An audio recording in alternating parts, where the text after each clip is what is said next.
call. The bank will never phone you to say any of this. So that's not very good. And my friend Ian watched Columbo with Dick Van Dyke the other day. I forgot how great it was. Or Columbo or Dick Van Dyke. Mind you, anything Columbo did. I told you I was going to do him. He came over to London, but he became quite ill quite quickly. So he went back to America and I didn't get a chance to talk to him. I'd have just said, I know he's still got the raincoat. It's a very good one where he's roasting Frank Sinatra on YouTube. And he sort of comes up, but he's still in character. He's still playing, I was here. And doing all that kind of stuff, which I thought he was brilliant at. And I bought the box set, and I can still get excited over it. It's as simple as that. England fans being offered €2 match tickets. It's a 2,000% markup. People just pay through the nose, don't they? A £43 seat is priced at £903 online. I think, would you pay that? I wouldn't pay that. I think people are mad. Norwegian Atle Bauloop indicated in ticket scandals in the 2012 Olympic and World Cup. Offers tickets via his German-registered T-Combo site. Scotland tickets cost up to £1,355. Dick Van Dyke in Columbo? Oh right. Well, I watched the Columbo with Dick Van Dyke. Dick Van Dyke in Columbo. What is he doing in it? Was he a baddie? Because you can never imagine Dick Van Dyke playing a baddie. He's always, as far as I'm concerned, he's always been absolutely perfect. He is the nicest person. I thought he was always nice, actually. Even though he's done loads of other things, and I've seen him being interviewed loads and loads of times, which is lovely. Also, here we go. The medics warning of the health drinks risk. Insta juice diets full of sugar. I think the producer's done one of these diets before now. And he did it for, was it a week? He did a diet, 5 days. Were you following what they told you, or did they supply the juice as well? You followed recipes. Right, and did you lose weight? Yeah, you did lose weight. But of course you would actually, wouldn't you? I expect somebody to lose weight. But then, you crave carbs, yes, I can imagine. Dale went on some peculiar, he was constantly on a diet, he went on some tablet and he could only have certain things, which I found terribly tedious. Steve, Columbo gets a lot of circumstantial evidence which isn't enough to convict him, so he has to trick Dick Van Dyke into convincing himself he's a great baddie, and he's really horrible, which makes it even better. He kills his wife. That was lovely, wasn't it? Very nice, cheery little programme, which is lovely. 84850steve@lbc.co.uk. It's called Negative Reaction. I do like Da Vinci. Honestly, is it still his own hair? Do you think it's still his own hair? It looks like his own, I don't know at that age. He looks very sophisticated for 90 plus. And then he kills a bloke who just got out of jail and frames him for it. Sorry about that, I should have actually given you a warning on it, but I mean, to be honest with you, it was filmed donkeys years ago. Columbo's been dead for ages and ages. But do not have post-lockdown juice diets loaded with up to 5 times the recommended intake of sugar. Very bad for you. And they have all these different people, and people say, oh, no, it's really good for you, juice and all the rest of it. Unfortunately, it's not. They've got all sorts of different companies that they talk about. So in the paper today, if you want to know more about it, then you better get yourself a get your copy of the Sunday People today, because they've got it in there on pages 18 and 19. Here's Russell Howard, the comic, on kicking off his tour Down Under. I like it. He's had all his teeth done. I remember looking at him on the television going, he's had his teeth done. He said, I pretend to be Australian to avoid talking about Harry and Meghan. It's very difficult for comedians, not to talk about Harry and Meghan. I'm sure that Harry will be absolutely delighted and will revel in the fact that he's been talked about. It's never in a good way, is it? And a breathless news announcer. Did you hear this one? This is a fantastic story. This is from, where was it? I can't remember. Anyway, I'll read you the story. A breathless news announcer announced the death of William Shakespeare. 405 years too late this week after confusing him with the first man to receive a Pfizer jab. William Bill Shakespeare, 81, passed away on Thursday after suffering a stroke. The former Rolls-Royce worker from Coventry hit headlines around the globe when he had his COVID vaccine in December last year, but Novella told TV viewers in Argentina one of the most important writers in the English language had died. She went on with all got news that has stunned all of us given the greatness of this man. We're talking about William Shakespeare and his death. She was announcing William Shakespeare's death. playwright Shakespeare died, of course, aged 52 in the year 1616. So, announcing it on the television, that's Noelia Novillo. Really, possibly one of the worst mistakes you could ever make. It doesn't matter, does it? Have you ever been to the Grand in Brighton for afternoon tea? No? And Zach says, surely you're not telling us the Titanic sank? Nope. Says, still taking bookings. Still taking bookings for that one. I was wrong the other day. Well, I wasn't wrong, but I thought there were loads of cars on board. Turns out there was only one car on board. Presumably it's still down there. What if it'll start? We'll have to empty the engine out, won't they, I suppose. When my daughter started primary school, says Becky, she had a picture of Columbo on her coat peg, where all the other kids had pictures of characters from kids' programmes. I can well imagine. She had a picture of Columbo. He was nice. I liked him.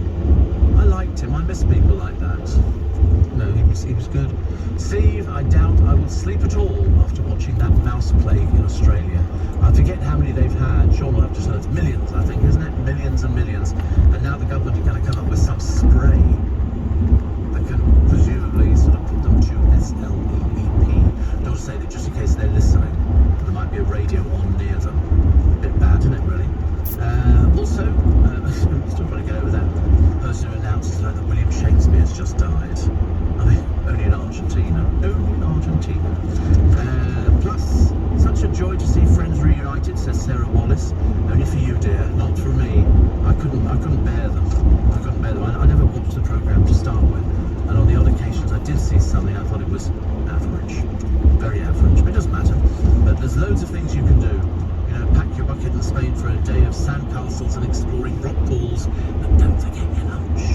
Don't forget some drinks to take with you. And the flask, which has got the bit in the bottom of the milk, so you can have a cup of tea or something like that. And don't forget to take things for the kids, Fruit Loops and all these other sorts of things, because they're very nice, aren't they? So R.I.P. William Shakespeare. Did you send a card? I bet you didn't. Let's have a check on the latest news headlines at 6:30. Philip Christakos. Downing Street is refusing to comment on Boris Johnson having married his fiancée Carrie Symonds in secret. It's widely reported they exchanged vows in Westminster Cathedral in London yesterday afternoon in front of a small group of close friends and family. It's understood NHS staff may be legally required to have a coronavirus vaccination as a condition of their employment. The Sunday Telegraph newspaper says it's under the government's proposals for the health service to deal with transmission of the virus within hospitals.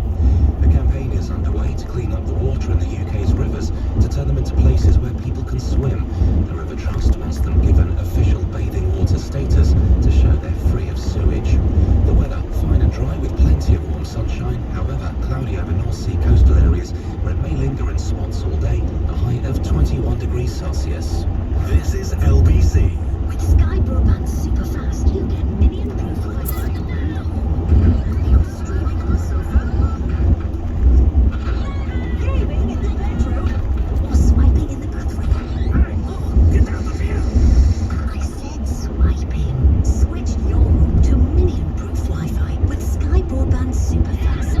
Sky, believe in better. Requires Sky Broadband Superfast. Sky Fibre arrays only. Speed vary by location. External factors may affect speed and coverage. See sky.com. Many people struggle with loosened missing teeth. Often their dentist has told them nothing can be done. Let the TDC team restore your teeth, your smile, and your confidence with our award-winning Smile in a Day dental implant. Book your consultation today. Visit smileinaday.co.uk.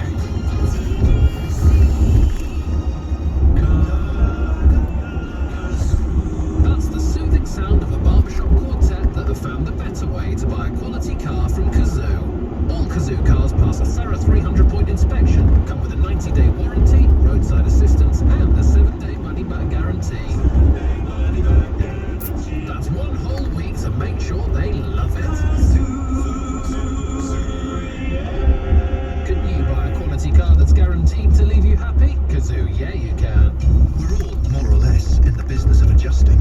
More record keeping, less device beeping. More troubleshooting, less idle commuting. More network connecting, service perfecting, partner selecting, team directing, payment collecting, and less of the messy rest. Amounts matter, like how much, how long, and when. Getting business right means getting just the right amount of everything, including insurance. Superscript, monthly business insurance shaped around you. I thought I'd be renting forever. How was I going to afford my own place? I wasn't sure about shared ownership, but it just means I buy the share I can afford now and buy more later when I'm able to. With shared ownership, you can buy between 10 and 75% of your new home. It's one of a number of government schemes that could help you own your home. Yes, my new place. It's mine. Find the right scheme for you at ownyourhome.gov.uk. Steve Allen, tweet at LBZ. So I was looking at the when I went to get my spaghetti the other day. You can't just buy spaghetti bolognese. I'm a bit lazy. I mean, I know it's only mincemeat with a bit of sauce in it, and then you put spaghetti in there. I mean, obviously, accomplished cooks will tell you it's far more complicated, but as far as I'm concerned, that's what you buy a sauce and then you pour it on it. And I was sort of going through Marks and Spencer's, because I've eaten most of the range, and so I was delighted to discover that they're actually, they've gone all up market with their Italian. And I think from this summer, they've got some new sauces which they're bringing in. One is, I think it's called Collection. Okay, Italian, this will get your taste buds going first thing in the morning. Forget sausages and bacon and egg and all that kind of thing. This is Italian creamy mushroom with mascarpone and black truffle. The other one that they've got is Italian four cheeses, quattro formaggi, because I used to love the quattro formaggi pizza. And the Collection Italian, Calabrian, chili and wild fennel ragu, which sounds good. Plus they've also got stuff for, because the one thing that we do get is we get complaints from people saying, you know, what about all the vegan stuff? And to be honest with you, it's getting a lot better. They've now got, and I can't pronounce any of this, it's all part of this collection, but and it's all £2.50. The sauce is £2.50 as well, so it's the right price. So we'll be trying that one, I think, especially because my ex-producer Luke is vegan. I say vegan, he's a bit flexitarian, and he'll like all this stuff.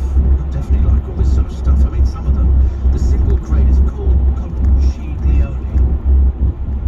My pronunciation is getting worse and worse. Spiralotti and spaghettone. Yes, slightly thicker version of spaghetti. Perfect, they say, for capturing tomato or mushroom sauce. Which sauce have you got? What have you got? You've got the... Oh, you've got the ragu. That sounds quite nice. Because you do cooking at home, don't you? You wouldn't normally use a regular sauce, but you're going to try it. Oh, good boy. That's what we like to hear. I was in Brighton too yesterday, says Jemima. A gull stole a chip from out of my hand. Have you seen the size of gulls? My God, they're like this big. They're enormous. Absolutely huge.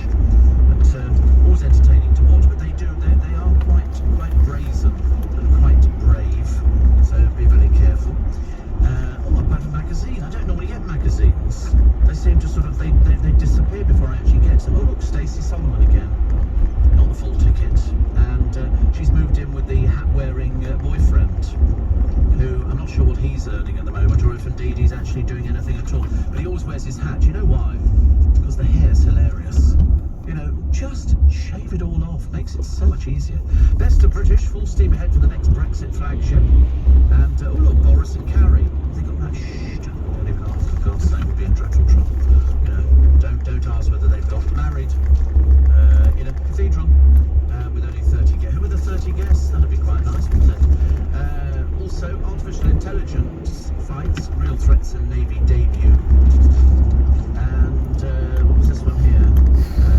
Traffic brought to a standstill in Dover by protesters angry at migrant crossings. Honestly, we're just constantly complaining, aren't we, in this country? I've never known anything like it.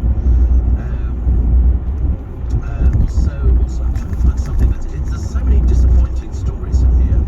Although Nick Ferrari's column today talks about the picture of Prince Charles doing the gardening in a coat he first wore more than 20 years ago. Most people like that. You know, most people have got gardening coats or clothes that they wear for doing. When we were doing the plants the other day, both Lynn and Lindy were wearing gloves. So they don't, because you get dirt under your fingernails, so it drives you mad. You've got to get a little scrubbing brush out and everything else. And also he says how wonderful to see the courage displayed by Dame Maureen Lipman last week when she resigned from Equity over its absurdly misjudged support for pro-Palestinian demos and anti-Israeli boycotts due to tensions in the Middle East. The role of a trade union is quite simple. It exists to protect its members, ensure their safety at work, and negotiate for better pay and terms. It is not a left-wing debating society.